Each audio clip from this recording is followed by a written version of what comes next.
Okay, hello, this is Mr. Grunberg, this time for the discussion of your first test. I won't be discussing.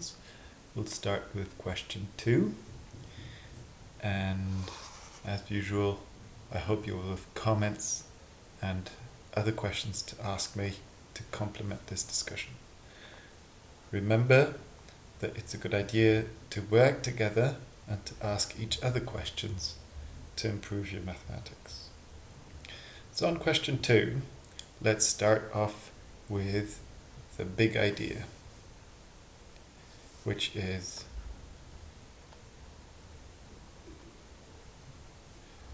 that we need exactly one solution for this quadratic equation, therefore discriminant of that equation must be equal to 0.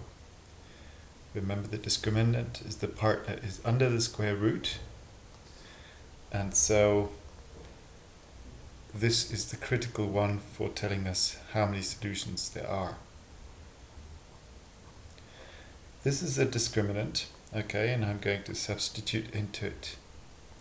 The value of b is 4k, square that, minus 4 times a is 4, and the value of c is 9.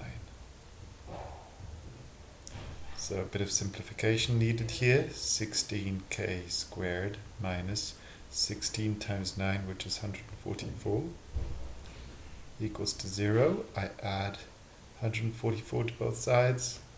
I get 16k squared equals to 144. Now I will take the square root on both sides. Watch out, this is a crucial part. Actually, I won't take the square root quite yet. I will first divide by 16 because I can, and I get k squared equals to 9. Now I will take the square root. Okay, so the square root of k squared is k, and the square root of 9, watch out, is plus minus 3. Potential source of error here. If you see square root, you should be thinking always plus minus. Okay? Right. So k equals to 3 or k equals to negative 3. But let's go back to the question. It says k is positive. So we can write, but k is larger than 0, so k is only one of the two options for k. K equals to 3. If we substitute into the quadratic expression, by the way, we get 4x squared plus 12x plus 9. And if you graph this, you will see that you get a parabola where the parabola touches the x-axis here. And on to question 4. We're given here the vertex form of the equation of a parabola with x-coordinate h and y-coordinate k. So we're talking about this point here. Therefore, h is negative 1, k is 2, and therefore we can rewrite this equation here as a x plus 1 squared plus 2. Minus 1 substituted here yields plus 1. And additionally, we have been told that the parabola goes through this point. A translation of this is that f of 1 equals to 0. That's what this means. If 1 is put into the function, the output is 0. And therefore we can write here f of 1 equals to a. That says f of 1, when x is 1, then y is 0. So we obtain this equation, and we can now solve for a.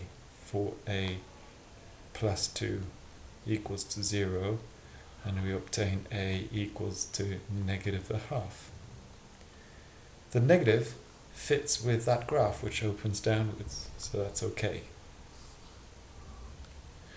Question 5 is a simple application of the sine rule. We won't discuss this one. Question 6. Question 6 is a little tricky because of this bit here where we're asked for the largest angle rather than actually specifying where that angle is. A very quick investigation should settle the matter though. If we draw a triangle with one very short side and we observe the angle on the opposite, we see that angle is very acute, very small. If we draw a triangle with a very large side compared to the others and look at the angle opposite, we notice that that angle becomes very large. And therefore, that means in this triangle here, which is the triangle from the question, clearly we're looking for the angle that is opposite to 7. That must be the angle we're looking for. Let's call it angle A. And therefore we can now use the cosine rule in a very straightforward matter.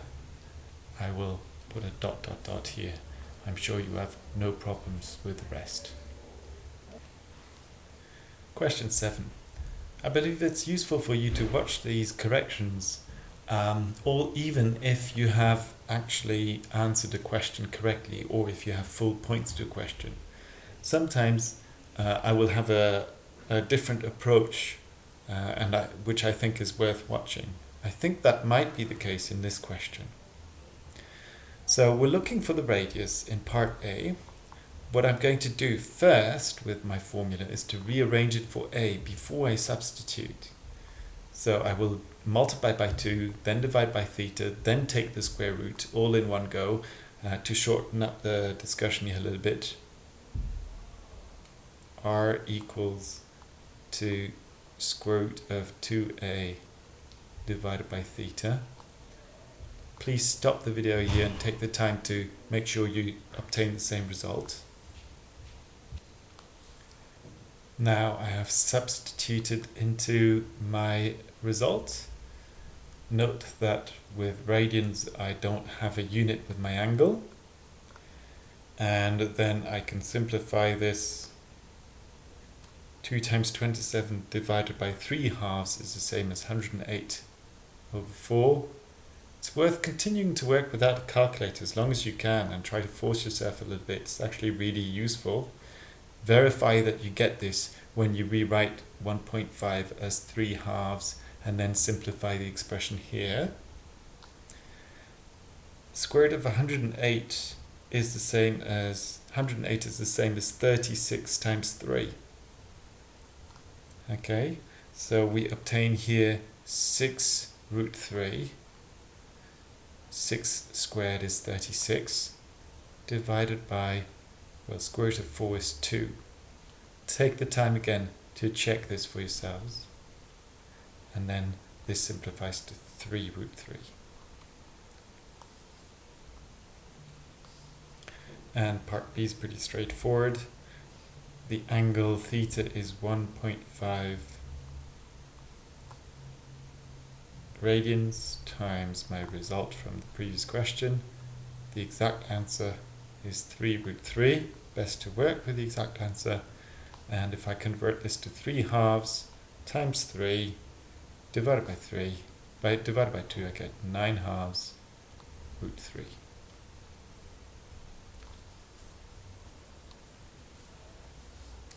And on to question 8.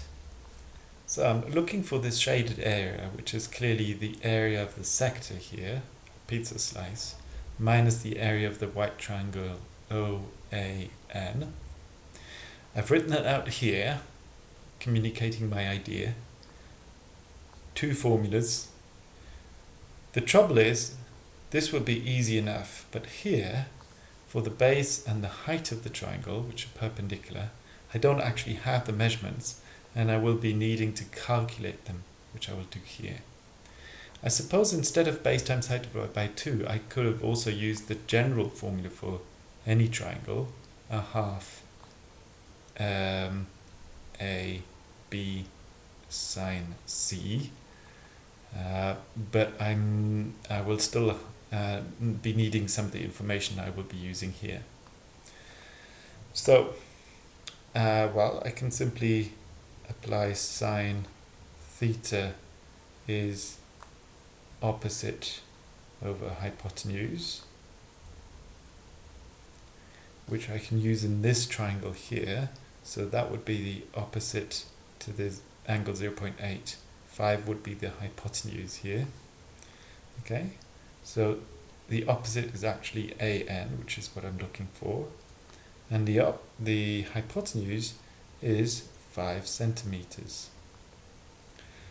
Therefore, AN